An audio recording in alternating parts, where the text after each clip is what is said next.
At ito na nga, nandito na nga pala tayo sa may Kuljude Pares na matatagpuan sa may Dampalit, Malabon.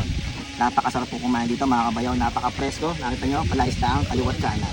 So maiba tayo, ito po ang inaahay ng Kuljude Pares. Itsura pa lang mga kabayaw, talagang mukhang masarap na. Ito po yung pinagmamalaki nilang pares, nagkakahalaga po ng 100 pesos. Overload po to, may lechong kawali, meron pong bulaklak, and then may baka, pinakalaman ng baka. Malapot-lapot po yung kanyang sabaw. Then meron silang mami overload. Yan, napakarami. 100 pesos din po ito mga kabayaw, may kasama na pong rice. Then meron silang buto-buto, 80 pesos. Pinahiwalay natin yung sabaw para makita nyo lang po. 80 pesos, may kasama na rin pong rice.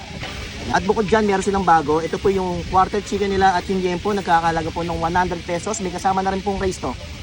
Yan, napakalaki nakita nyo. At yung manok niya. Wow.